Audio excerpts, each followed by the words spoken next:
राज्य सरकार या निकालाविरोधात सर्वोच्च न्यायालयामध्ये जाणार आहे। हायकोर्टाच्या निकालाविरोधात सुप्रीम कोर्टाकडे दाद मागितली जाणार आहे। मुंबई लोकल साखळी बॉम्बस्फोट प्रकरणामध्ये आता राज्य सरकारनं आपलं पुढचं पाऊल काय असेल त्या संदर्भातली त्यांची माहिती समोर आलेली आहे। राज्य सरकार आता या निकालाविरोधात सर्वोच्च न्यायालयामध्ये जाणार असल्याची माहिती मिळते। हायकोर्टाच्या निकालाविरोधात सर्वोच्च न्यायालयामध्ये दाद मागितली जाणार आहे।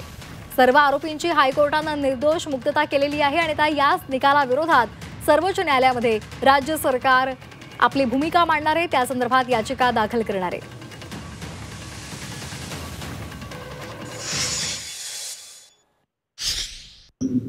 आता मला माहित नाही काय कारण आहे त्यांना सुटकेची, काय कारण आहे ते, पण एक म्हणजे 18 वर्ष जी आहेत ती मंडळी निश्चितपणे ज्या तुरुंगात आहेत आणि त्यांना निर्दोष सोडण्यापाठीमागे काय कारण आहे याचा अभ्यास जो आहे डिपार्टमेंटतर्फे केला जाईल आणि त्यांना जर आवश्यक वाटलं तर मग ते सुप्रीम कोर्टामध्ये सुद्धा ही केस जाऊ शकते।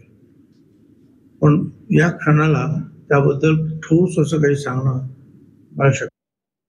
तर मुंबईत 2006 साली कुठे कुठे बॉम्बस्फोट झालेले होते पाहूयात। 6:24 खार आणि सांताक्रूज दरम्यान पहिला बॉम्बस्फोट झाला। दुसरा बॉम्बस्फोट 6:24 वांद्रे आणि खार स्टेशन दरम्यान झाला। तिसरा बॉम्बस्फोट 6:25 जोगेश्वरी स्टेशनवर झाला। 6:26 माहीम स्टेशनवर चौथा बॉम्बस्फोट झाला। 6:29 मीरा रोड आणि भाईंदर स्टेशन दरम्यान पाचवा बॉम्बस्फोट झाला।